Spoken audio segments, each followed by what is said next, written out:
afternoon. Thank you so much for joining us this afternoon. My name is Lisa, if you don't know me. I'm the museum director for the museum here. Little quick announcements before I turn it over to Terri. We are going to be recording this program, so we'll eventually have the program available on our YouTube account.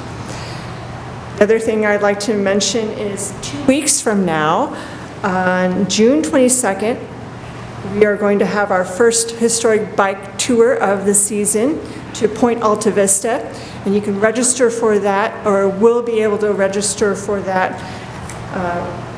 event through our website on our calendar.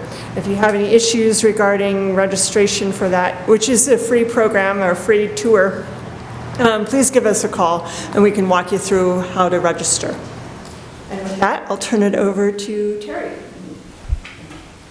So, thank you so much, Lisa, and thank you to my devoted fans. And welcome to David, potentially a new fan. Yeah, I had to convince him to come get educated. Ah, okay. She can be a pretty strong-willed woman.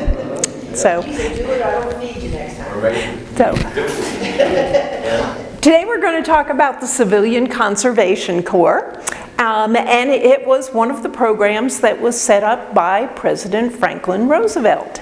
And what's really, really interesting about this is the timeline, and we're going to look at that, and you're going to see how quickly this man did not dally at all once he took office. He was elected in November of 1932. He took office the following March, and at that time, 13 million people were unemployed. It was the height of the Depression. The stock market had crashed in 1929, the banks had failed, the economy in industry was going down the tubes, and this number of people wound up unemployed. Farm prices fell, and you had the Dust Bowl. So it was a really dire time, and the U.S. was on the brink of economic collapse. And we can see, with the Dust Bowl, we saw the disaster, the environmental disaster that occurred as a result of that. 34 days. He took office on March 4th. By June 8th, he had 3 million young men working. Got stuff done. So he took office on March 4th. 17 days later, he sent the request through to Congress to legislate for the CCC. 2 days later, Frances Perkins, she was his Secretary of Labor, and she was the first woman to hold a cabinet position. And she urged passage of this relief program, get people working. So she had policies, she developed policies to grow the economy. She was the creator, she has been credited with creating the modern day middle class. She helped establish the minimum wage, and she helped with the prohibition of some child labor by enacting laws. So, and I have to point out also that the CCC was just one of the programs that Roosevelt put through in his New Deal right away.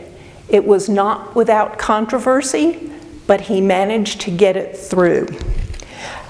He had the Works Progress Administration, the Civil Works Administration, the Farm Security Administration, the National Industrial Recovery Act, and something we're all familiar with, the Social Security Administration.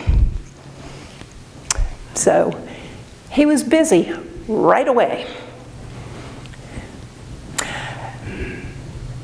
The CCC was assigned to the War Department.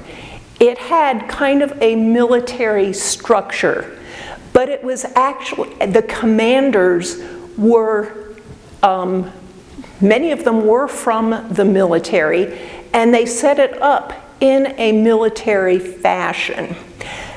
The War Department was in charge of starting the enrollment procedures, interviewing the young men. So on April 8th, 34 days later, he got his first enrollee. By the 17th of April, one of the first camps was established, and we'll talk about the camps, near Luray, Virginia. In June, the first of 161 soil erosion camps was opened in Alabama. And by July 1st, there were 1,463 working camps. Eventually, there were 4,500. So it was Army run, but the Forest Service actually directed the work that the men were doing. And here is a picture before it got started, but putting up that initial sign, Camp Number 1, Camp Roosevelt. So what was the purpose? It was really to get people working. It was a voluntary program.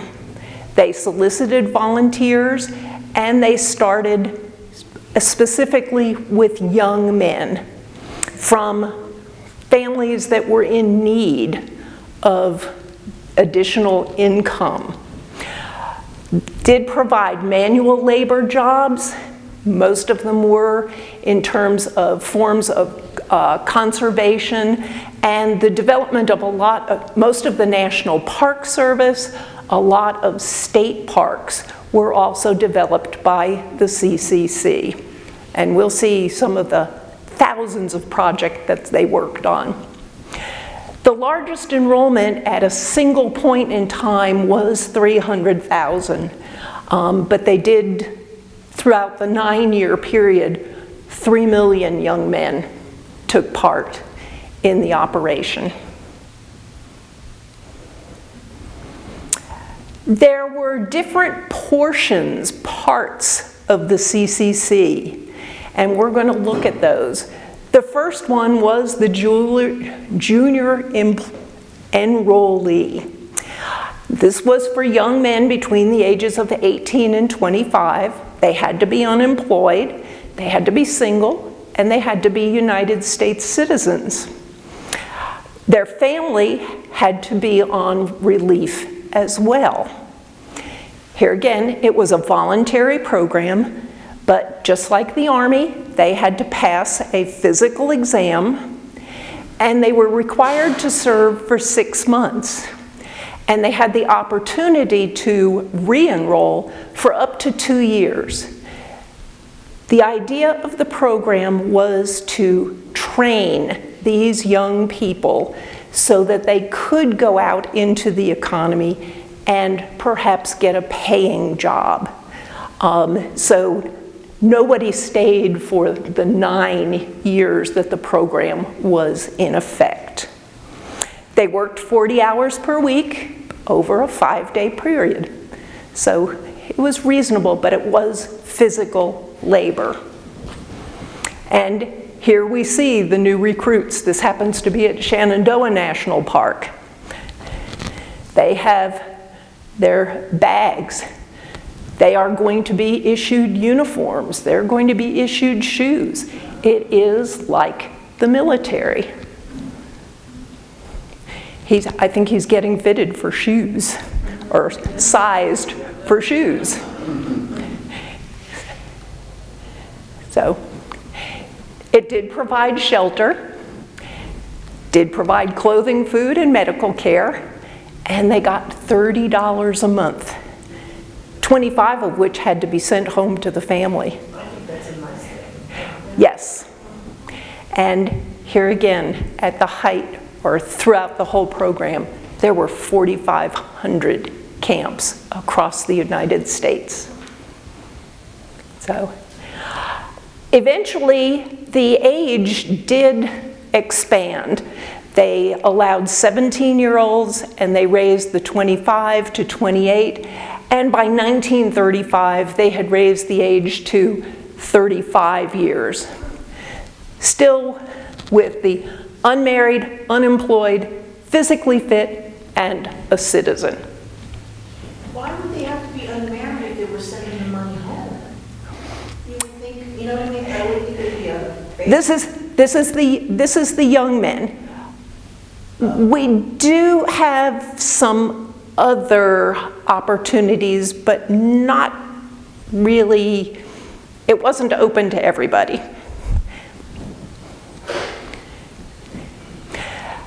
They soon realized, right away, that you've got all these 18 to 25-year-old kids. Who's going to supervise them? Who's going to teach them what they need to know in order to do their job?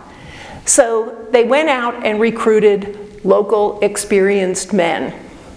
There was an executive order passed on April 22nd, and they went to the local communities and asked them, who are your experienced people in these particular areas? Construction, phone lines, farming, etc. And they recruited local experienced men. And that's where some of your older men might have been involved. So there were no age restrictions on these men, and they could be married. And because they were from the local area, they probably lived in their regular homes. So they were received directly at the work camps. They didn't have to pass the physical fitness requirements of the young enrollees. So they didn't go to conditioning camps. They went directly to work, and they were not required to pay allotments. These were the experienced men. They were probably living with their families, so there was no need for them to send allotments. During the course of the 9 years, 35,000 were actually hired. And the local communities were tapped to recommend the people that would participate in this. So they weren't necessarily the unemployed. That is correct. But Was they paid the same amount as the workers? they got more. They got between $35 and $46 a month, which was a living wage at the time. So they also recognized after World War I, many of the veterans were not compensated for their service. There was no military retirement at that point in time, so there were a lot of veterans that were unemployed during the Depression. So following on May 11th, they started enrolling veterans. They had special camps of their own, and we're going to see that there were at least 4 different types of camps. We have the young enrollees, now we're going to add the veterans to them, and they had separate camps. And about 225,000 were employed over the 9-year period. Because they had been in the military in World War I, they might have been 20, and we're talking about somewhere between 13 and 20 years later. So we're going to see a lot of these men being in their mid-40s. And most of them did remain in the CCC for their 6-month period of time, but most of them stayed longer than the junior ones did. They were committed. So They did have to have an application certified by the Veterans Administration. They could be of any age. They could have been married or single. They did need to have the work. They were assigned to these separate camps that I just explained, and they were eligible for what were called rated positions. And these rated positions were in camp administration. And they included a senior leader, a mess steward, storekeeper, and 2 cooks. There was also an assistant leader, a company clerk, an assistant education advisor, and 3 second cooks. So it was part of the camp administration that the rated positions came under. And like the skilled workers, they earned the $36 to $45 an hour. And here we see from the 1940 census, we see a list of veterans, and we see they're all working. This particular one, they're in Huntsville, Alabama. That first CCC soil erosion camp was set up in Alabama, and they're doing soil erosion control. Here's a field worker, a supply sergeant, a storekeeper, a tool house keeper, but they're all working for the CCC. And these are veterans, and we see them 40 and 50 years of age.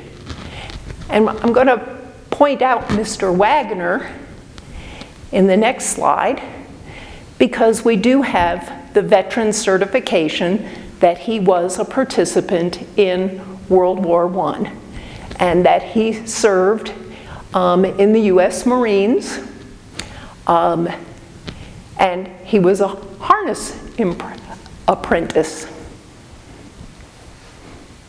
I don't know what that does. They still had the cavalry, the horse cavalry back in the day. So Elsa asked about the other older men, women. There were about 200,000 homeless women at the time. And Eleanor Roosevelt did advocate for the women to be part of the CCC. But she was turned down. The CCC was just for men. However, she did have some influence in that the Works Progress Administration and the Federal Emergency Relief Administration did set up camps, especially for women. So they weren't totally neglected.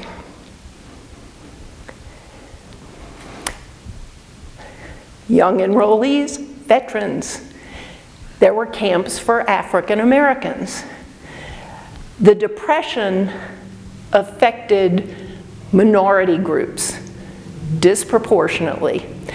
While 13 million people were unemployed, or white people were unemployed, that was almost 25% of the population in 1933. For African Americans, that was double. It was almost 50% unemployment for them. So, Oscar DePriest, he was the first and only black member of Congress in 1933, and he proposed no discrimination shall be made on account of race, color, or creed. So Roosevelt did allow African Americans. The government at the time, and throughout the 20th century especially, was forced to address the topic of discrimination. In the states that had high black populations, the South, there were all black companies that were formed. In those places where there were smaller African American populations, they were integrated initially. The integrated and the Black CCC camps, however, were located in remote areas. We don't want to see these people. Out of sight, out of mind. And unfortunately, by July of 1935, all of the camps were segregated. Here is a camp in Michigan prior to 1935 where we do see an integrated group of young men. But then we see other areas where they were African American only camps. There were 150 camps established across the United States, and because the African Americans only represented 10% of the total population, they were only allowed to support, the CCC only supported 10%, even though their unemployment rate was twice that of whites. But it was capped. So, and here again, the communities, we don't want African Americans supervising African Americans, so they had only white supervisors. But at least 200,000 Black African Americans participated and got training, education, and hopefully better jobs. Our fourth group, Native Americans. They had separate areas too. John Collier, who was in charge of the Bureau of Indian Affairs, he wanted a parallel program set up, but he didn't want the military involved in it whatsoever. So, and he wanted this for the total benefit of the reservations. So he wanted his Native American people to work within their own communities to better themselves. He didn't want the military style, and it didn't start until 1937. They were renamed. They originally started out as the Indian Emergency Conservation Work, and then they officially in 1937 became part of the CCC. The program, the activities were to preserve tribal lands and to promote sustainable ranching and farming techniques. And here is the badge. Indian Division, Civilian Conservation Corps. It's like the Redskins. Yep. So, once the funding was set up, they had 72 camps on 33 reservations in 28 states. So it was a pretty active program. The tribal councils oversaw enrollment, the structure, the projects, the work. And we're going to talk about the other camps, and you'll see what the camps were like. But for the Native Americans, they had 3 different types of home arrangements. They did have a boarding camp for single men within the reservation. If the young men wanted to stay at home, they could be at home and have a home camp. And they also had family camps for short duration projects so that the entire family, the entire household could reside in the one place. So a completely different setup. And here we see some of the Indian vision. This is in Minnesota, and the men are fighting forest fires. This is a Chippewa Indian reservation. World War II came along. They needed that manpower for soldiers, for fighters. So the CCC abruptly came to an end in 1942.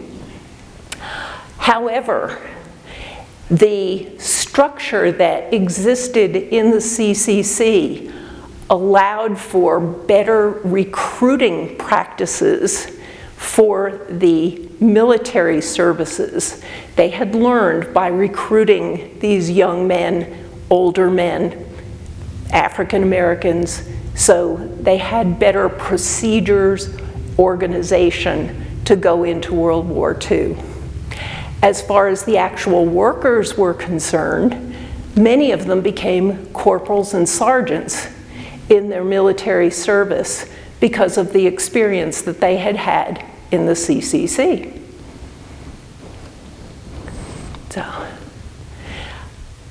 So let's talk about the camps. They were designed to be a temporary community. And initially, everyone was in army tents. So they did have these other buildings to cover medical, food, recreation, education, shop and motor pool garages. They had to have equipment, so they had all of that. When I talked about the 4,500 camps, those little squigglies represent the 4,500 camps across the United States. Yeah. What was the average population in what would you say? Here again, it depended on the area and what they were doing, but I would say in the 200 to 300 range. Yeah, they were not 50 or 75. Now, some of them in the more rural areas might have been. So, but here we've got tents. Yes, Bill? Did they feed the people? Yes. So that was in addition to their pay? Yes. Yeah. They lived in the tents and later barracks. Everything essentially was provided for them, and they did get that $30 a month, 25 of which, especially the young enrollees, 25 went home, but they just had to pay for incidentals, you know, if they smoked, etc. If they wanted to go to a movie, maybe, in town. Later, there were barracks.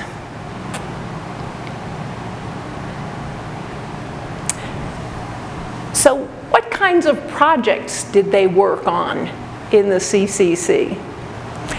And we're going to see several major categories as well as some of the minor construction as well.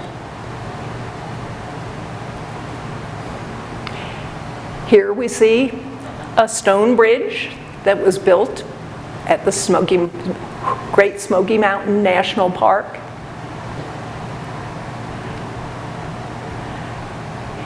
Here we see a fire lookout tower. And recently we were in Lake Chelan, Washington, and we went to their little regional museum, and they had a model of a fire lookout tower, and it was exactly like that, except that it had window coverings. It had flaps for window coverings, but otherwise, and it even had an American flag. Do you know where's Utah? Is that Utah? You know where Utah Mountain is? Where's Utah Mountain? I don't know.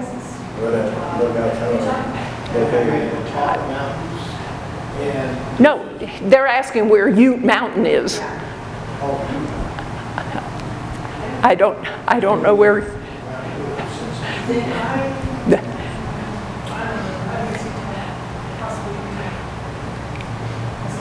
It just amazes me that they could accomplish that without being, you know, carpenters or built, you know, but they didn't have the skill set, but they got this stuff done. That's, This is amazing. yeah, this was part of the training that these young men got. So, And did he weld for the rest of his life? See, that's remarkable. They learn these skills. It's remarkable, it really is. so here's a grass airfield that you can see all the trees. They've cleared away all the trees, and now there's an airfield. This is 1933.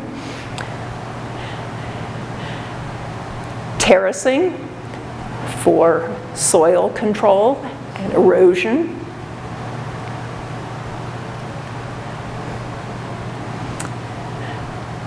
They also did a lot for flood control and forest culture. You know, Eleanor Roosevelt wanted the women to work in tree nurseries, you know, growing seedlings. And when you see the numbers a little bit later, it's really amazing what they did in that 9-year period. Here's the Grand Coulee Dam. That was part of it was a CCC project. Planting trees.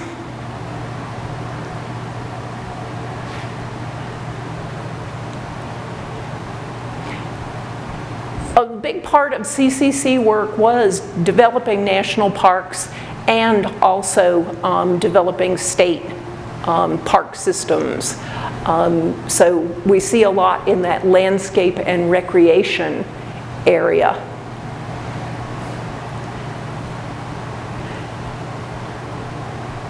Recognize this?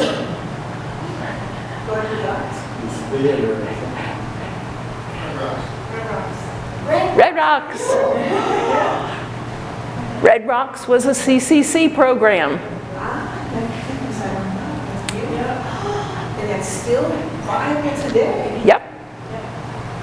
So, most of the work that was done by the CCC is still viable today. I just think that's remarkable. In fact, we probably wouldn't have a park system. Oh, we wouldn't. I don't know, Teddy Roosevelt did a lot. He set aside the land, Teddy Roosevelt. but He started the ball rolling, and had he lived longer and be elected, maybe he would have done it. could be. So the program, even though controversial to start out with, and along with many of the other Roosevelt programs that were started, they were controversial, but they were beneficial. They did employ and they did train these young men. Because people were working, the morale of the country was raised. Because of the projects that they were involved in, we have a greater awareness, especially today, an appreciation for the outdoors and the natural resources that they maintained, rather than letting everything just erode. And as I've said, much of the infrastructure for the national park system. You know, if you go to any of the national parks, you know, there's usually at least one very, very large building that might be a log cabin where you can get your national park stamp and you can stamp your book and stuff. Those were built by the CCC. So, and Before unions too, right? Wasn't it before they didn't use union work? See? no, they didn't have unions. Come on. So they built artificial lakes and water, you know, with the dams they have those water supply systems. So How many dams do you think they built? I've got it here. Okay. They constructed 126,000 miles of roads and trails,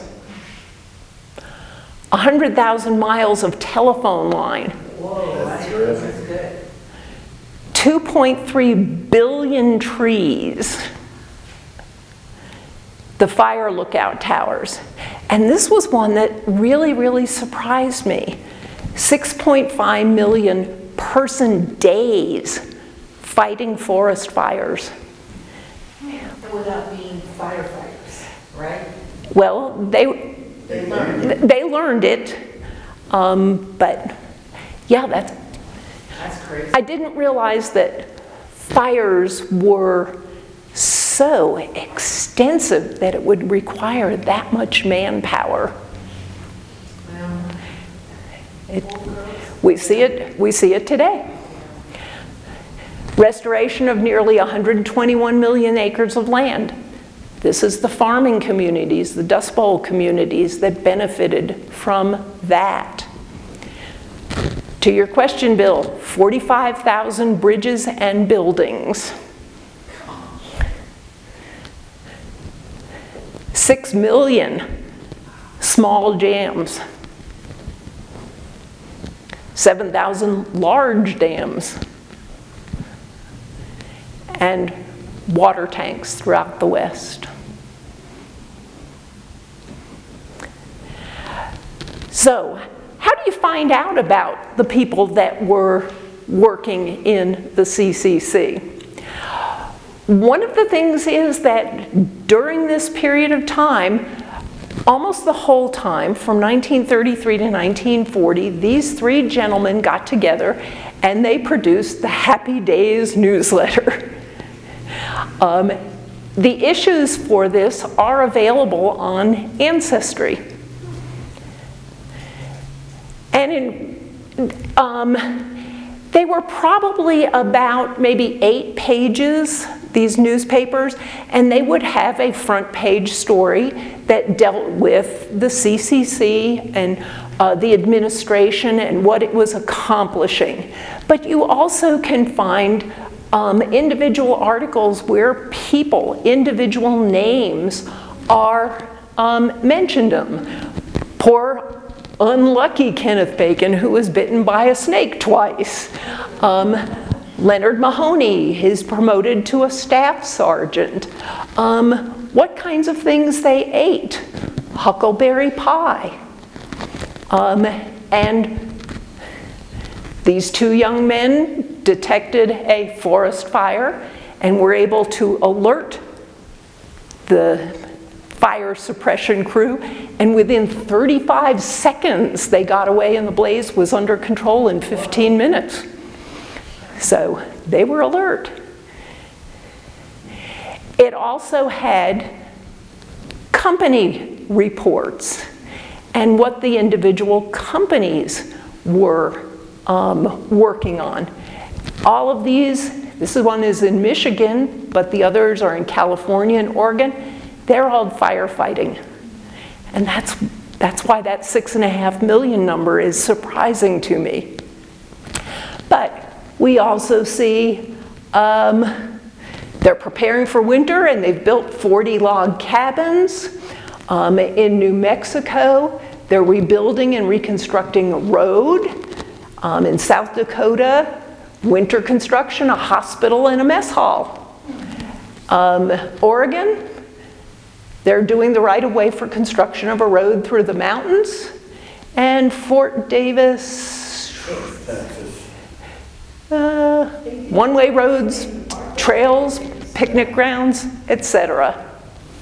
So if you can find out what company your person served in, you can see from this newspaper what they might have been doing.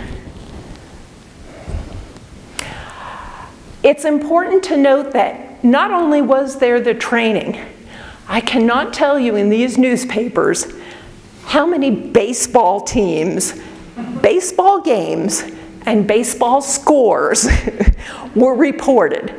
Baseball was big in the CCC camps. But they also had boxing, so they did have recreation. It wasn't, you know, they worked 40 hours, but they lived there. So there were other hours to fill. Here's an article about the camp band playing. So if you played a musical instrument, you could belong to the band.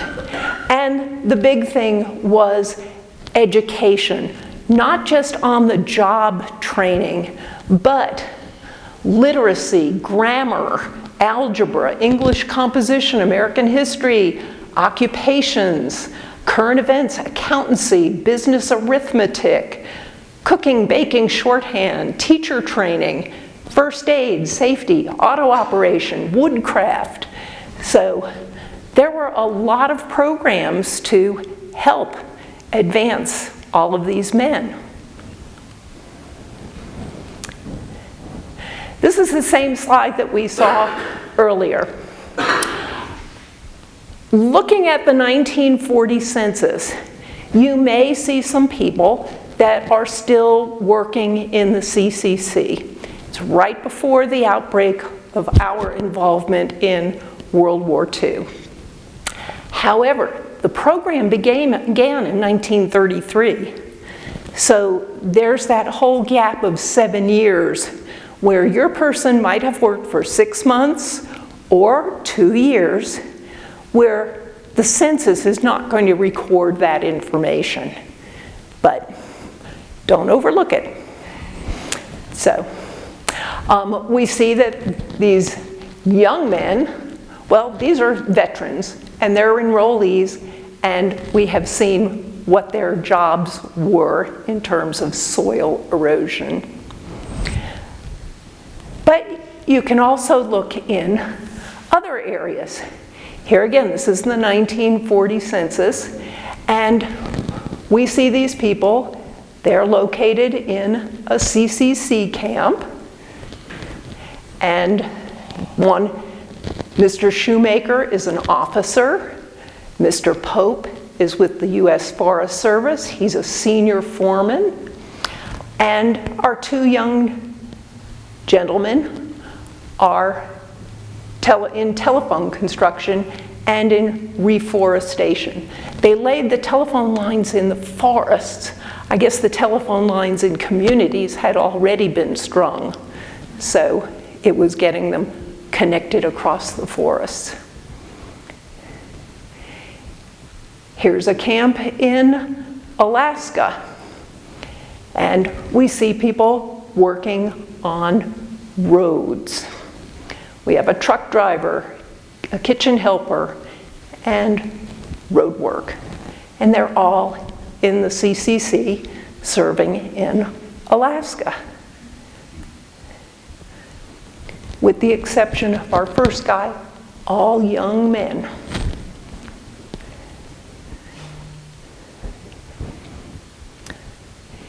You might find individual family members working in the CCC. In this case, son Ed Webb, who's 28 years old. He is in the Forest Department, and he's working at a CCC Forest Service station. In this case, Everett Simmons, he's a 21-year-old, and he's a squad leader in the CCC in Texas. There were school teachers. There were superintendents. There were mechanics. All kinds of employment in this program. City directories will also help you in those 1933 to 1941 time frames. They will call out CCC, but they will not specify what their job was within the CCC. But we do see that B. Herbert, he is an executive officer. But for the most part, we just see a young man. This is in Texas. He probably attended Texas Tech University and was working in a CCC camp. Here's one from Rhode Island. Clarence is working in a CCC camp in 1939. 1941, we have Lionel. So The census is kind of the first place to easily start in looking for your relative if they might have served in the CCC, and city directories. For the most part, the records are going to be at state libraries and archives or at the National Archives. The National Archives does have the complete set, but the state, yeah, in St. Louis, I believe. I have it on. One of the interesting things about Colorado, the state archives, they have a lot of CCC. They've got 80 cubic feet of material on the CCC. A lot of it is from 1936, so those first couple of years are missing. But they've got enrollment records, enrollment cards, as well as all this other type of auxiliary information about the CCC and the units within the state. I will say Colorado, I tried using their search database and did not have much luck with it. But if you actually go to the archives, I think this is one of the most complete sets of information that I found in the state archives. Here's one from Maine, and they had a special project where they collected the names of the CCC members, and they have 2 alphabetical lists that you can actually look at to see, and you can see where your person was.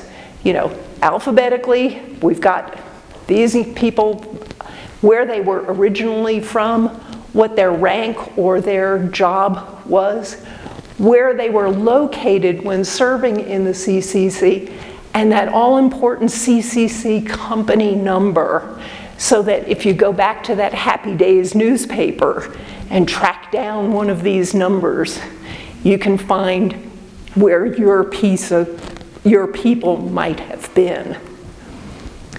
Here's the M through Z list. They also have an opportunity for, this is Maine, if you have a relative that served in the CCC, you can provide information, or here's a tribute to my father, Emerson Seth Brown. He joined the CCC in 1937. He wrote, "During my stay in the CCC, I worked at several jobs. That first summer, I helped operate a bulldozer, clearing trees and stumps to make wood roads, not only to keep us busy, but to give us access to any forest fires that threatened during the season." So you can get secondhand accounts. And in some cases, you get the first-hand accounts of what people did in the CCC.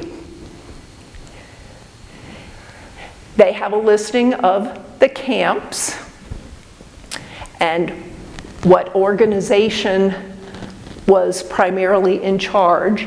And you'll note that not all of them existed through the duration for 1931. Here's one that was only in existence for a couple of years, another one for a couple of years. So it's important to know that part of the information as well when looking for potentially your relative. Why do you suppose that was, that some of them were short duration? You finish the job. That makes sense, that the project was completed, a dam was built or something like that. Did they And do went on to that? something else. Did they do the river walk in Pueblo, or is that something? They did the riverwalk in San Antonio. So I was wondering if they did one in Pueblo. I'm not aware of that. Right, it's newer. I think it's newer, yeah. So, the Texas State Library, they have maps. I couldn't find anything that indicated they had any kind of personnel records, but they did have maps for a lot of the state parks and the projects that they had worked on. So if you can find out what unit your person might have served in, what state park they might have worked on, these maps might be beneficial for you. And they have a really, it's very easy if you just put in the name of the park and you get a listing. And I had typed in the Longhorn Cavern State Park, and you'll notice there are 9 pages of maps and multiple things. It's a big state here. It is. It is. But this is just a single park. So I actually chose the general development plan, and you get a copy and you can download it and you can blow it up and see the type of work that was being done. Wow.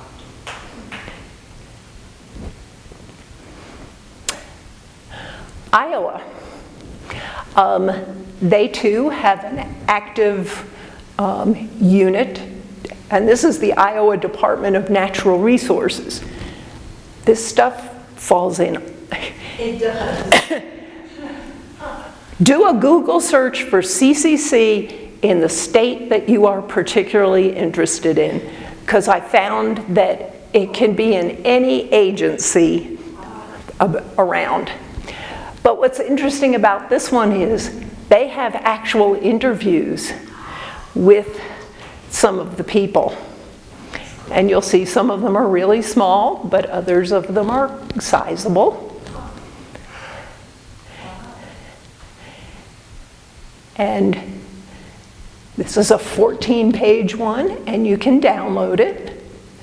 And it has an introduction on who is performing the interview, who is being interviewed. And, you know, I was born on a farm in between Irwin and Manila in Iowa. I was 20 years old. I ran away from home when I was 16 years old and got into trouble in school and rode a freight train. And I had 20 cents in my pocket. I'm not going to read the rest because some of the rest is a little bit dicey about who he met on the train. But you have these individual stories and the work that they did, and maybe they were a ne'er-do-well and ran away from their 6-month commitment, or they fulfilled it and went on. Lisa, I went looking for your grandfather.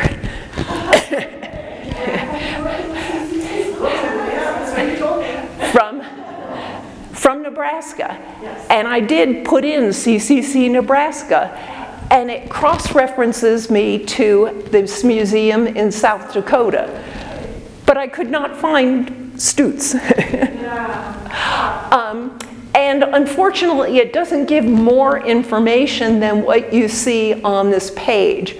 But it does actually say, you know, the person's name, where they were from, what year they served, the number of their camp, that all-important number, where it was, and whether it's a National Park Service #1, the unit name. We have to go back to that other map that showed all the different camps, you know, the little stars. Yeah. How many Nebraska had, because they may not have many. They did not have many. Yeah. However, there is a book for $39.95.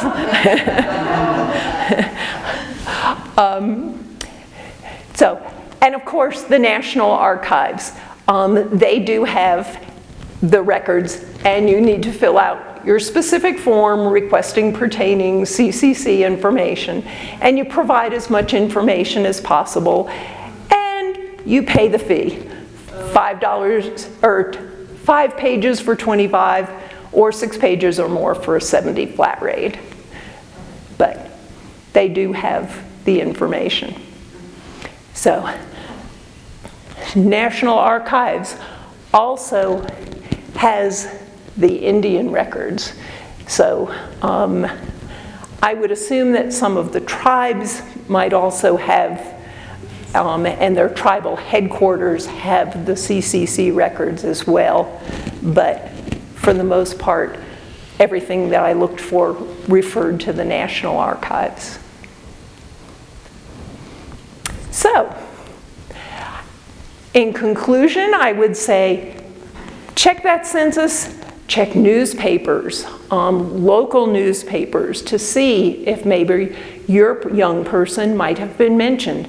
Someone went to a CCC camp, someone was working on some project, the Cooley Dam.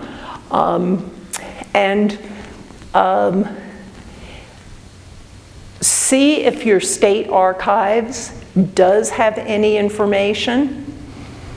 I would contact the National Archives last just to make sure that you do have certified information that your person probably did serve in the CCC. The National Archives is really, really good. They don't charge you any money until they actually find something and make copies and send it to you. So from that respect, if they don't find anything, you're not going to be charged. So, and I just mentioned books. There are books that do list CCC members and other organizations, etc. So, do we have any questions? Lisa? I do have a question. You mentioned that they had to do a physical to join, which is interesting. Do you know how strenuous that physical was that they had to pass to become? I don't think it... Sure, I had Because I'm curious because... I don't think it... Well, in some cases, these people were going to be doing physical labor. Yeah. Planting trees, operating large earth-moving equipment. So... I find that very interesting, though, because What's more interesting is people didn't complain about it. Well, you know what I mean? It's, nowadays you have so many rules and regs that they wouldn't even allow. as my grandpa, okay, he had, obviously, if he was a member of the Civilian Conservation Corps, he passed that physical. But then when World War II happened, and he got, well, I don't think he got drafted, but he had to pass a medical examination there, physical, and he didn't pass. Well, I'm sure the standards were different though. That would have been only a couple of years later, or less than 5. Less than Yeah. 5. the standards were. Oh, absolutely. That's what I was wondering, if it was following the medical or physical one of the CCC, and they were using the same type of drafting or the procedures. They were used the same type of procedure or medical examination for World War II military.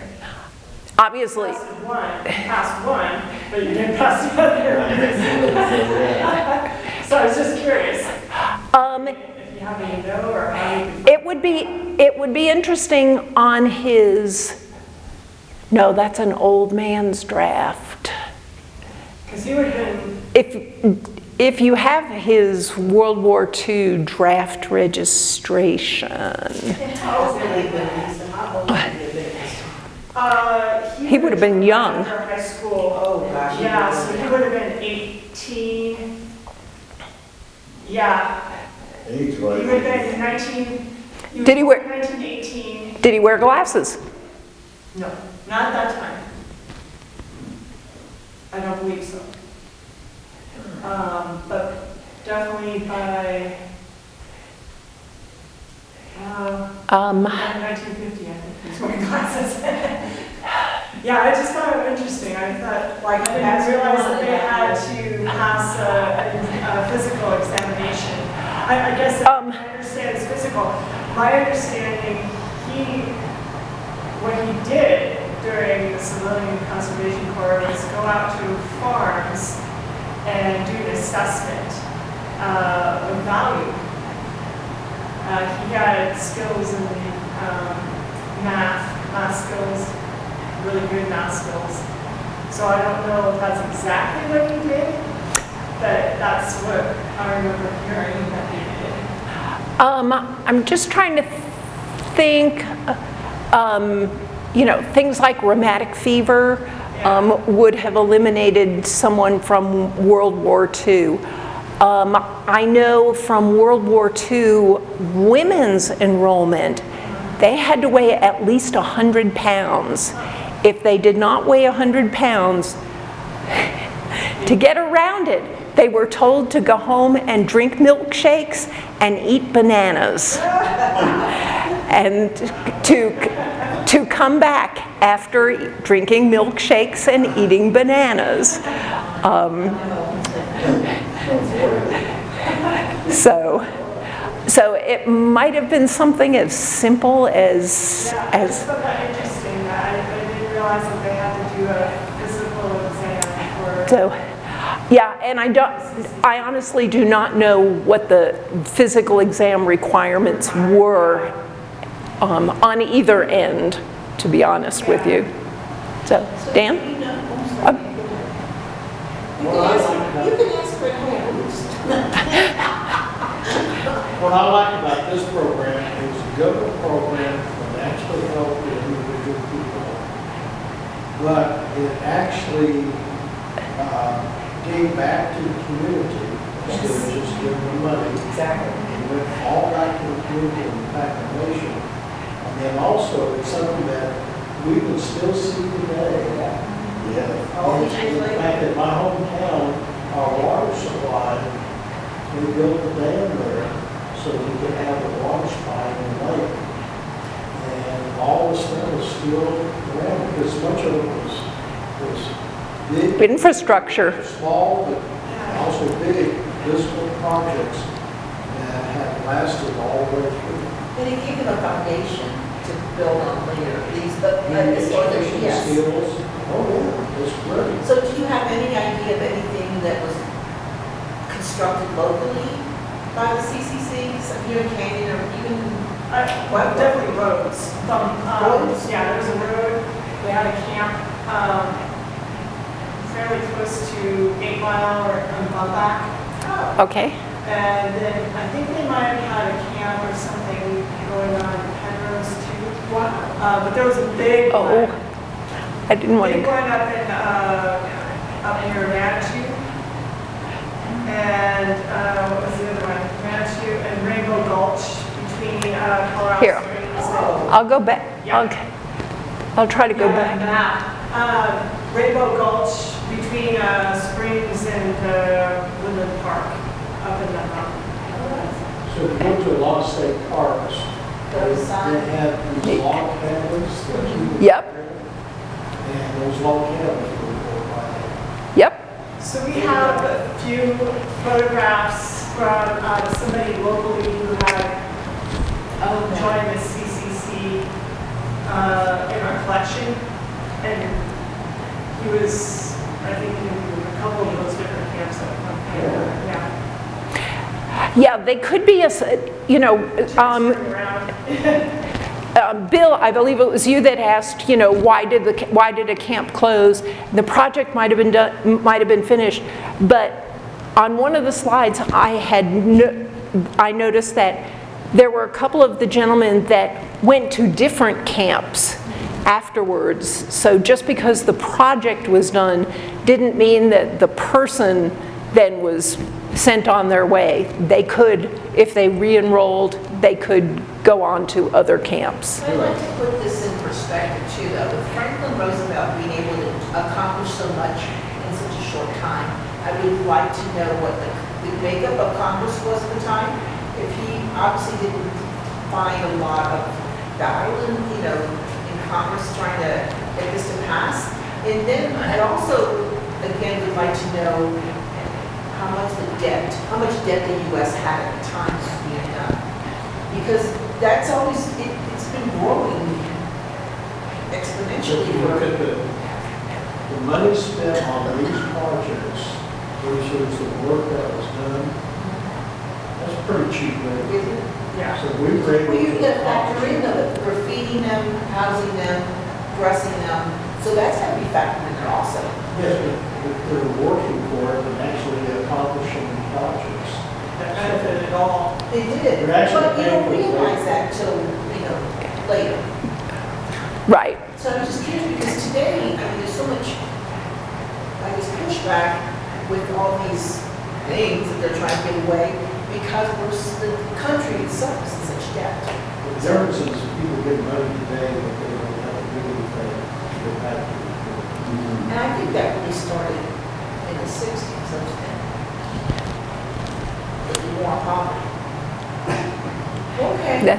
that's for next month, right? So, no. Okay. We've looked at this map. I just was wondering. Out of control, out of control. I was just wondering how Franklin Roosevelt was able to do this successfully in such a short amount of time. So, well, yeah. But proportionately, you can look at the number of people that were unemployed compared to the total population. It was only what? 25% of the nation. But that 55% wasn't it? So that 25% affected everybody. So yeah, you might have been home and you might have been able to go to work the following day, but food. Where was your food coming from and how much did your food cost? Farm prices had tanked with the Dust Bowl. With the Dust Bowl, there wasn't as much farm produce. So it's not that you might not have been unemployed, but you were affected. So, yeah, people lost their farms. I went to school with a woman who had an older sister that died of starvation during the Depression. So, anyway, next month's topic is settlement houses. Does anybody know what a settlement house is?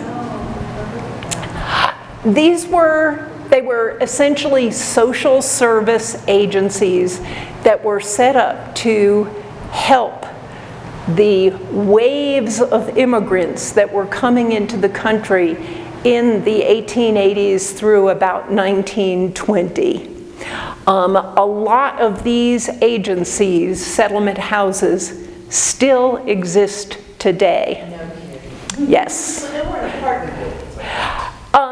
They might be, the agency itself, they didn't house the people for the most part. Oh, okay, it's an agency then. I don't want to give away the whole program. The whole program. Skilled people did live in the houses and some of the immigrant population did live in the houses, but essentially it was to provide health care services, education services, English language services, how to help an immigrant in the legal system to know what was available for them. And I told Brandon the other day, my mother worked for the Henry Street settlement during World War II. She was a public health nurse, and she taught Italian women who were immigrants prenatal and postnatal care, how to take care of your baby. So the agencies are still in existence today and doing their functions. So, yeah. Good job, Terry. Thank you for coming.